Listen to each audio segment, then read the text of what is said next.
Hello everyone, आज है 10 जुलाई 2020। हम आर्टिकल डिस्कस कर रहे हैं द एडिटोरियल।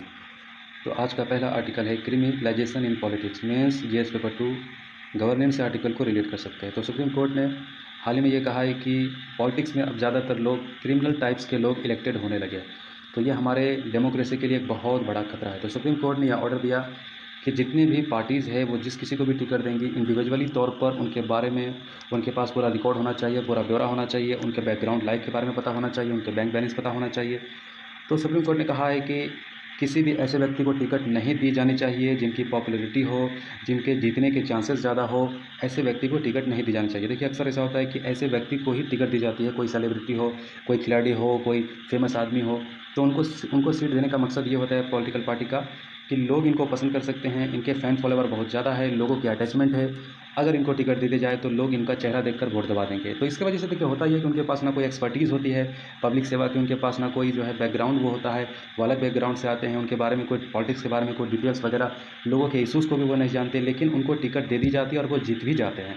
तो ऐसे में सोच सकते हैं कि पॉलिटिक्स क्या हो गया है। लोग सोशल मतलब जो एक सोशल वर्क है, एक लोगों को, गरीबों को और चीज़ों को, देश को तरक्की की तरफ लेके जाने का है, लेकिन यहाँ सिर्फ एक क्या हो गया कि चुनाव जीतने की होड़ हो जाती है कि बस चुनाव जीत जाना है, किसी भी व्यक्ति को खड़ा कर दिया जाए, हमारी सरकार बन जाए। तो सुप्रीम कोर्ट ने कहा है कि अगर ये ऑर्डर हमारी नहीं मानी गई तो कंटेम्प्ट ऑफ कोर्ट का चार्ज लगाया जाएगा। मतलब कोर्ट के बात की अवज्ञा मानी जाएगी कि इस कोर्ट की बात को जो है नज़रअंदाज किया गया है, तो उनके खिलाफ जो है एक्शन ली जाएगी। तो पॉलिटिकल पार्टी के ऊपर यह लाजमी होगा कि पूरी तरीके से वो उनके बारे में डिटेल्स बताएं, खासतौर से उनके पास हो, पूरा रिकॉर्ड हो। तो ये सबसे पहले ये इम्प्लीमेंट किया जाएगा जो 2020 में जो इलेक्शन होने वाली है, अक्टूबर 2020 बिहार में जो इलेक्शन होने वाली है, इसमें ये इम्प्लीमेंट किया जाएगा। जितने भी पार्टीज़ जिनको सीट दिया जाएगा, जिनको सीट दी जाए, उनके बारे में पूरा पार्टीज़ को पूरा रिकॉर्ड देना पड़ेगा, पूरा ब्यौरा देना पड़ेगा। तो ये सब चीज़ें उनको देना पड़ेगा, नहीं देंगे तो सुप्रीम कोर्ट के फैसले की अवज्ञा मानी जाएगी। तो ये ज़रूरी क्यों है? देखिए ये बहुत ज़रूरी है क्योंकि पॉलिटिकल पार्टी के पास जो है पूरा ब्यूरोक्रेसी का पावर होता है। आईपीएस, आईएएस, डीएम वगैरह जितने कंट्रोल जो डिस्ट्रिक्ट मैनेजमेंट जो करने का काम करता है, उनका पूरा पावर जो है पॉलिटिकल पार्टी के पास होता है। बिजनेस का कंट्रोल जो करते हैं, जो बिजनेस क्लास के लोग होते हैं, उनके पॉलिसीज़, उनके लॉ वगैरह सारे उसी हिसाब से बनते हैं जो कि पॉलिटिकल पार्टी जिस तरीके से चाहते हैं। तो पूरा कंट्रोल पॉलिटिकल पार्टी का होता है। सिविल सोसाइटी का जो है पूरा कंट्रोल पॉलिटिकल पार्टी के पास होता है। मीडिया का कंट्रोल पॉलिटिकल पार्टी के पास होता है। और ये जितने भी सारे जो हम इंडिविजुअल का नाम ले रहे हैं, चाहे ब्यूरोक्रेसी हो, चाहे बिजनेसमैन हो, चाहे सिविल सोसाइटी हो, चाहे मीडिया हो, ये सब हमारे देश के एक बहुत बड़ा अंग है। और अगर कोई क्रिमिनल टाइप का व्यक्ति अगर पॉलिटिकल में आ जाता है तो ये सबको बर्बाद कर देगा। ठीक है। तो सुप्रीम कोर्ट का ये जो इशूज़ है जो वो करने जा रहे हैं, देखिए हम क्या देखते हैं कि एमएलए खरीदी जाती है, एमपी खरीदी जाती है, और मतलब एक मजाक बन जाता है, इलेक्शन का एक मजाक बन जाता है कि हम वोट देते हैं, तकरीबन लोग वोट देते हैं, अपने रिप्रेजेंटेटिव चुनते हैं कि वो हमारा प्रतिनिधित्व करें, हमारी आवाज़ बने पार्लियामेंट में, विधानसभा में। लेकिन जब इनको ख़रीदा जाता है, वो बिक जाते हैं कुछ पैसों में, एमपी वगैरह, एमएलए वगैरह, ताकि अपनी सरकार, अपनी मनमानी की सरकार बना ली जाए। तो फिर ऐसे में जो वोटर है, जो डेमोक्रेसी है, उनकी मजाक बन जाती है। तो सुप्रीम कोर्ट की तरफ से ये ऑर्डर जो है काफ़ी अच्छा ऑर्डर है, इनको इंप्लीमेंट कर दिया गया तो काफ़ी फ़ायदा होगा। तीसरी बात है कि इलेक्ट्रिकल बॉन्ड जो कि एक बहुत बड़ा चर्चा का विषय रहा। इलेक्ट्रिकल बॉन्ड क्या होता है कि इसके थ्रू से आप किसी भी पार्टी को, पॉलिटिकल पार्टी को फंडिंग कर सकते हैं। और इलेक्ट्रिकल बॉन्ड में क्या होता है कि जो व्यक्ति फंडिंग करता है उसको पता होता है, और जिस पार्टी को फंडिंग करता है उसको पता होता है। हालांकि जिस बैंक से वो इलेक्ट्रिकल बॉन्ड इशू की जाती है उसको भी पता नहीं होता है कि किसको ये फंडिंग कर रहा है, कितना फंडिंग कर रहा है, ये भी पता नहीं होता है। लेकिन ये जो होता है ना, 93% ऐसा देखा गया है कि इलेक्ट्रिकल बॉन्ड से ज़्यादातर फ़ायदा उन्हीं पार्टी को होती है जो सत्ता में है।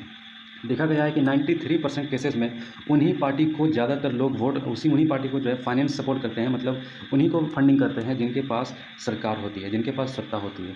तो इलेक्ट्रिकल बॉन्ड भी जो है कह लें कि हमारे डेमोक्रेसी को कह लें कि कमज़ोर कर रही है, और ये जो है इसमें कह लें कि नुकसान ज़्यादा है, फ़ायदा कम है। तो देखिए अभी देखिए 2004 की बात करें तो 24% व्यक्ति जो है मेंबर ऑफ पार्लियामेंट क्रिमिनल हुआ करते थे, क्रिमिनल बैकग्राउंड से हुआ करते थे। उनके ऊपर किसी ना किसी अपराध का जो है, संगीन अपराध का जो है इल्ज़ाम हुआ करता, मतलब कह लें उनके इल्ज़ाम नहीं, मतलब उनके खिलाफ रिपोर्ट हुआ करती थी, एफआईआर हुआ करता था। 2004 में 24% हुआ करती थी, जबकि 2019 में 43% हो चुका है। आप सोच सकते हैं 2004 में 24% member of parliament criminal background से आते थे, और आज 2019 में, जबकि हम मॉडर्न टाइम में जी रहे हैं, आधुनिक ज़माने में जी रहे हैं, 21वीं सदी में जी रहे हैं, 43% लोग वो हैं जो क्रिमिनल बैकग्राउंड से आते हैं और मेंबर ऑफ पार्लियामेंट है। तो कितनी संगीन बात है। ये सुप्रीम कोर्ट की तरफ से ये बहुत ही अच्छा ऑर्डर है। So there is a need, तो बहुत ज़रूरी है। तो अर्लियर ऑर्डर, इससे पहले भी सुप्रीम कोर्ट ने ऑर्डर दे चुके थे इनके बारे में। कहा गया था कि एक एफिडेविट तैयार किया जाएगा, जो भी व्यक्ति कैंडिडेट के तौर पर चुना जाएगा वो एफिडेविट तैयार की जाएगी, उसमें अपना पूरा फाइनेंशियल डिटेल देंगे, अपने क्रिमिनल केसेस के बारे में बताएंगे। Each candidate also had to inform the political party in reading of criminal cases against him और हर। और अगर उनके ऊपर किसी भी तरह का केस है तो रिटर्न तौर पर पूरा लिख करके देंगे, पार्टी को लिख करके देंगे, पब्लिक को भी इशू करेंगे। The party has to put on its website and the social media as well as publish in newspaper the names and the detail of such candidate. और पार्टी के ऊपर यह लाजमी होगा, जिस व्यक्ति को वो कैंडिडेट को वो सीट दे रही है, टिकट दे रही है, उनको उनके बारे में पूरा डिटेल्स वेबसाइट अपने वेबसाइट पर देना होगा, अपने सोशल मीडिया के ऊपर देना होगा। और पब्लिक के लिए न्यूज़पेपर में भी इशू करना पड़ेगा उनके बारे में, उस कैंडिडेट के बारे में पूरा डिटेल्स, ताकि पब्लिक के सामने चॉइस हो कि जिस व्यक्ति को टिकट दिया गया है वो व्यक्ति कैसा है, उनके पास कितनी प्रॉपर्टी है, उनका बैकग्राउंड क्या है।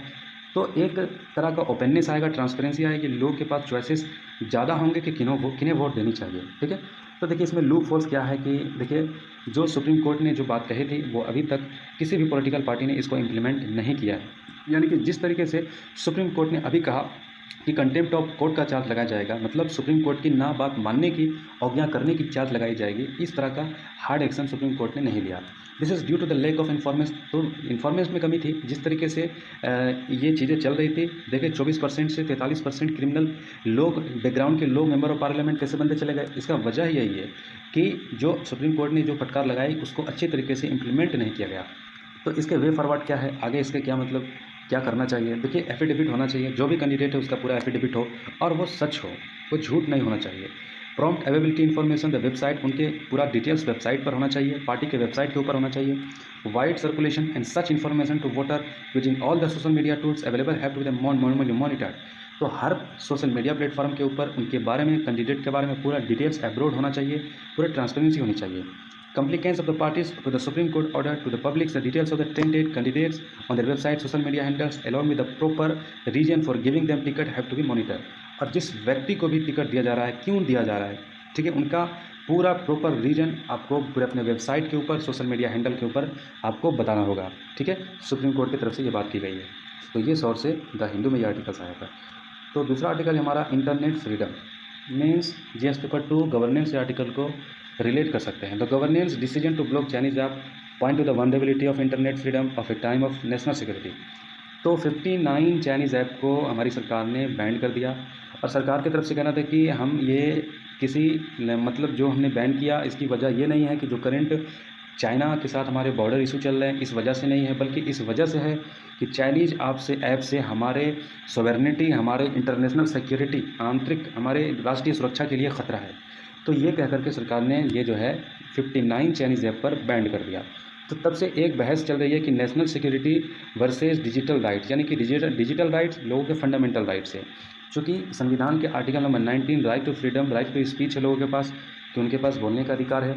तो नेशनल सिक्योरिटी एक तरफ है और लोगों का जो अधिकार, जो डिजिटल राइट्स जो वगैरह जो कि फंडामेंटल राइट्स आप जोड़ करके देख सकते हैं। तो दोनों के बीच में एक बहस आप इसको कह सकते हैं कि कई सारे लोगों ने ये छेड़ी है। The use of section 69 of the information technology act has been criticise.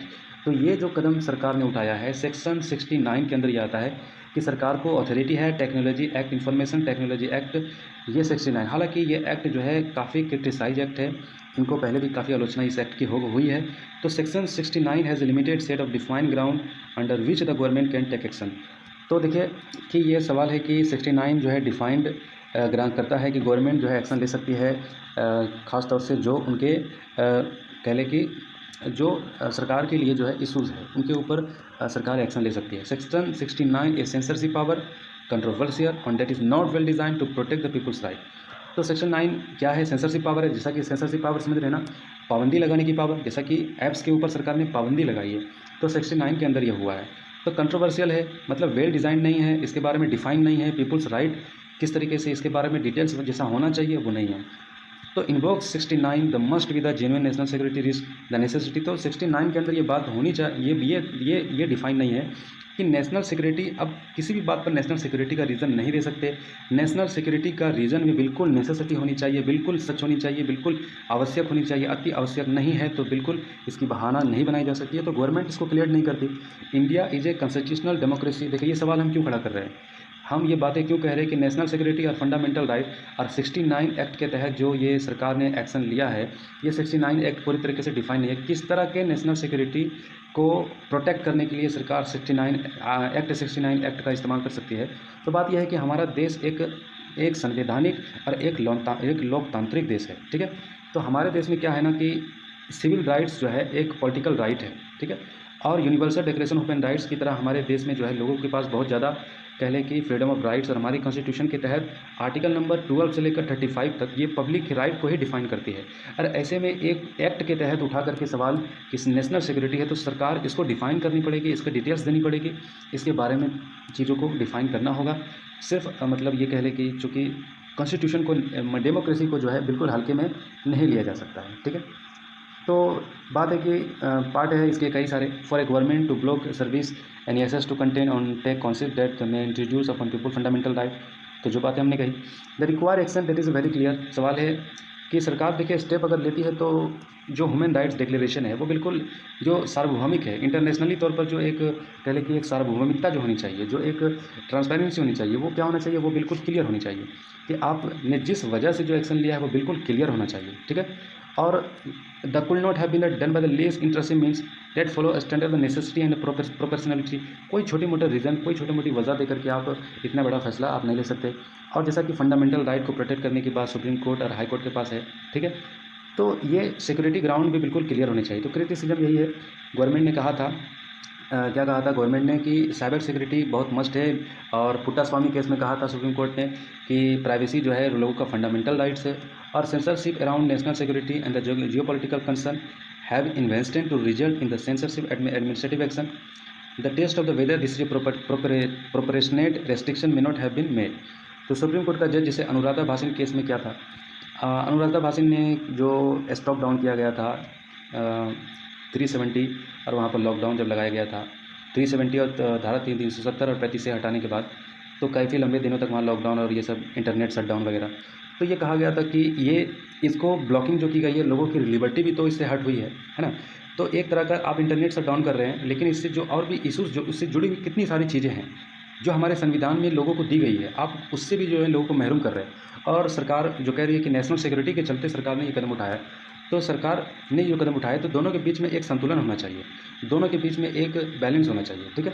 तो श्रेया सिंघल के सुप्रीम कोर्ट ने ये सेक्शन 69 को अपहेल्ड किया था और स्ट्राइकिंग डाउन किया था 66A के तहत, ठीक है। श्रेया सिंघल केस क्या है इसके बारे में आप सर्च कर लेना अगर आपको इसको डिटेल्स अगर और ज़्यादा जानना है तो इसके वे फॉरवर्ड क्या है, तो देखिए क्या है ना, Indian apps servicing a global market will be the first to comply with the government order issued in India that apply to residents elsewhere. All national security agencies must be brought under broad level framework. The Indian government it tries to consult on a new national cyber security strategy. तो ये था आज का articles. I hope कि articles आपको समझ में आया होगा। दोस्तों दूसरों के लिए शेयर कर दीजिए, अगर अच्छा लगा तो, अच्छा नहीं लगा तो शेयर नहीं करें।